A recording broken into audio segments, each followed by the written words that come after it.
Paseos por la Sierra, con Alberto Garín. La antigua cárcel de Sepúlveda, en la provincia de Segovia, se encuentra en uno de los laterales del edificio del ayuntamiento, ese edificio ya del siglo XVI, apoyado contra la vieja muralla medieval. Visto desde la Plaza Mayor, podemos ver los 3 niveles del edificio con sus balcones y sus ventanales, pero no hemos de olvidar que en ese lateral que decíamos hace un instante, que también se refleja al exterior a través de una serie de ventanales, es donde, desde esos comienzos del siglo XVI, se instaló la cárcel local, el espacio que era utilizado como prisión, esencialmente para albergar a aquellos que, habiendo cometido un delito y en espera de la pena con el cual resarcir dicho delito, quedaban allí encerrados durante el tiempo que fuera necesario. En el momento que estamos hablando de una cárcel histórica, es un lugar que ha sido dignamente acondicionado para entender este mundo de las prisiones, la primera idea que nos puede venir a la cabeza es un tanto novelesca, por no decir peliculera. Esas cárceles en las cuales vemos que el prisionero es olvidado en una celda oscura, infame, húmeda, sucia. En realidad, las celdas más primitivas que tenemos en la cárcel de Sepúlveda nos alejan mucho de ese concepto, insisto, peliculero que podemos tener en la cabeza, puesto que al entrar en la planta inferior, de los primeros espacios que vamos a encontrar una vez superado el área de recepción, son precisamente 2 de estas celdas que nos recuerdan las condiciones infames en las que se podían mantener a estos prisioneros durante la Edad Moderna. Insisto, esas celdas que siempre tenemos en nuestra imagen, lugares oscuros, mal iluminados, mal ventilados, donde pareciera que el preso estaba abocado a ser olvidado por sus carceleros. Si bien aquí es importante recordar, y esto es un elemento fundamental, hasta el siglo XIX era inhabitual la permanencia de largo tiempo en el interior de estas cárceles, salvo que quien te había condenado a la prisión, el objetivo que buscara fuera precisamente ese de olvidarte en prisión para siempre. Porque cuando se cometía una falta, lo que se buscaba era inmediatamente buscar cómo resarcirla, en muchas ocasiones a través de algún tipo de trabajo forzado que permitiera recuperar a aquel sobre el cual se había cometido la falta el hecho perdido.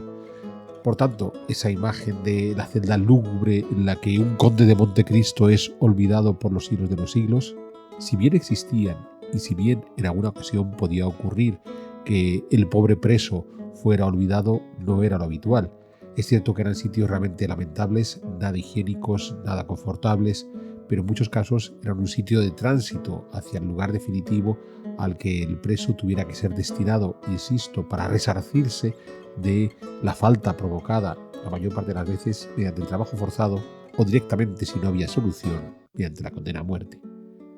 Pero si seguimos recorriendo la cárcel histórica de Sepúlveda y accedemos al piso superior, allí se conserva la prisión que fue prisión de Sepúlveda hasta finales del siglo XX, puesto que los últimos presos que estuvieron aquí fueron en 1984, 2 terroristas que iban camino de ser encerrados en Burgos y que hicieron una parada en esta prisión. Desde ese momento la prisión perdió esa función de cárcel y fue entonces cuando, con el paso del tiempo, el ayuntamiento de Sepúlveda decidió recuperar estos espacios tan singulares, pero con un indudable valor histórico, hasta el centro de interpretación que podemos visitar en la actualidad y que, insisto, tiene una museografía realmente atractiva, porque no solamente nos centramos en esos modelos, vamos a llamar preindustriales, de la celda oscura e infame, donde en algunas ocasiones los presos eran olvidados, pero la mayor parte de las veces no era más que un espacio de tránsito hacia el cumplimiento real de la pena, sino también estos otros modelos de prisiones que son a los que estamos acostumbrados, aunque las condiciones de vida de la cárcel histórica de Sepúlveda se alejan mucho de las condiciones de vida que en la actualidad tienen los presos que sufren sus condenas en las cárceles. Pues bien, lo que vamos a encontrarnos es cuando desde el siglo XIX se consideró que la principal forma de hacerle pagar a un delincuente por su falta era sencillamente mediante la privación de libertad. Es decir, que durante un periodo de tiempo más o menos largo estuviera encerrado en un determinado lugar, en unas condiciones austeras, Y aquí se pueden ver bien estas condiciones austeras. La cárcel de Sepúlveda disponía de 2 áreas,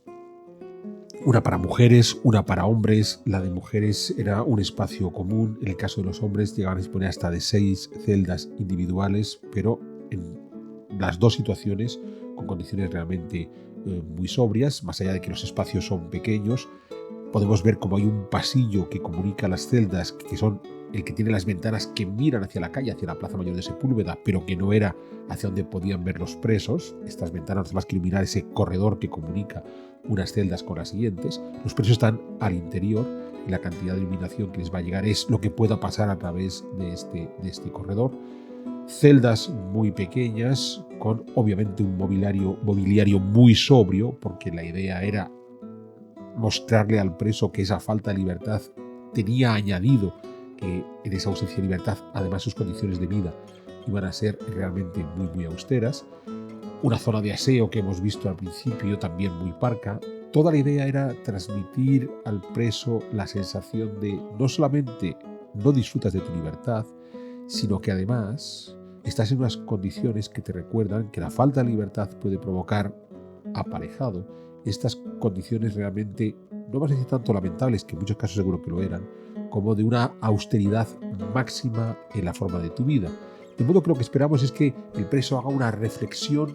y trate de evitar en el futuro volver a llevar a cabo algún tipo de delito que le pueda mover a ser de nuevo colocado en estas situaciones de una vida absolutamente austera y carente de total libertad. No deja de ser una reflexión un tanto, entre comillas, optimista, puesto que pueda ser que buena parte de estos presos no les parezca importante la falta de libertad y consideren que el simple hecho de tener que pagar cierto tiempo de esa ausencia de libertad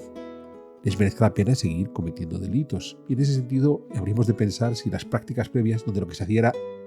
hacerles resarcir por el delito cometido, o sea, que de alguna forma pudieran reconstruir la falta realizada si era posible, quizás a la larga terminaba por hacer pensar al preso que sí tenía una consecuencia palmaria el delito que había cometido. Insisto, frente a estas otras fórmulas en las cuales consideramos que desde un punto de vista más espiritual la simple falta de libertad puede provocar que el preso tome conciencia del daño provocado con su delito. Frente a esto, en el segundo nivel que tenemos en la cárcel histórica de Sepúlveda, para entender esta importancia de la ausencia de libertad, se ha creado un espacio museográfico realmente muy atractivo donde se hablan de otras situaciones elegidas voluntariamente por los seres humanos o cuasi voluntariamente, en los que se da esa ausencia de libertad, en las que las personas pueden decidir que prefieren tener una vida más restringida si eso de alguna forma les puede de alguna manera satisfacer en sus necesidades vitales. Y estamos hablando de los monjes o de las monjas que ingresan en un convento del cual ya nunca más van a volver a salir. Estamos hablando de las mujeres que en determinados hábitos sociales pasaban de estar bajo la tutela de su padre a la tutela de su marido, o incluso de aquellas que directamente, en tanto en cuanto no se habían casado, tenían una vida recogida en sus viviendas tratando de evitar salir y romper esa especie de cárcel social. La museografía de este espacio de reflexión es muy interesante porque en muchos casos las explicaciones se nos dan más allá de unas rejas y de unos muros que tenemos que ir abriendo de manera sucesiva y que inciden en esa idea de estar encerrados, de estar carentes de libertad, y que no solamente se asocia, o no solamente hemos de asociar a los presos que han cometido una falta, sino, insisto, a aquellos que voluntariamente, en el caso de los monjes o de las monjas. Pero ¿qué ocurre cuando una ciudad está sitiada y dentro de sus murallas se protegen? A la larga esas murallas son las que les permiten defenderse del enemigo, pero también son las que encierran a los ciudadanos dentro de la ciudad. Y esto es ese ámbito de reflexión tan interesante que se ha creado en este centro de interpretación de la antigua cárcel de Sepúlveda. Porque al final la cuestión no es si frente a una falta la manera de solventarla es que el que cometió la falta sencillamente carezca de libertad, sino qué significa carecer de libertad. Y en cuántas ocasiones los seres humanos voluntariamente, o insisto, cuasi voluntariamente, apostamos por restringir nuestras libertades, porque ni siquiera tenemos por qué ceñirnos a estos casos tan particulares de monjes y monjas dentro de sus conventos, o de estas damas de la época preindustrial que en tanto no se casaban, tenían que tener una vida muy restringida. ¿Qué sucede cuando optamos por, sencillamente, siguiendo los hábitos de la mayoría, nos reprimimos a nosotros mismos y nos impedimos ser como realmente queremos ser para no desentonar respecto al resto de la sociedad? ¿No estamos coartando nuestra libertad de alguna manera? Pues esto es lo que nos quieren contar en este centro de interpretación de Sepúlveda, que hablar de la prisión, por tanto de la carencia de libertad, inmediatamente la podemos asociar, es indudable, al hecho delictivo que te obliga a ser enviado a prisión. Pero tenemos que ir mucho más allá. Con demasiada rotundidad aceptamos la posibilidad de carecer de libertad sencillamente frente a la sociedad que nos impone determinadas normas, por muy contradictorias que sean con nuestra forma de pensar o de ser, y lo aceptamos. De modo que al final lo que nos planteamos recorriendo este maravilloso centro de interpretación de la cárcel antigua de Sepúlveda es hasta qué punto los seres humanos somos capaces de entender el verdadero valor de la libertad y hasta qué punto somos capaces de asumir, defender y sobre todo atrevernos a ser libres.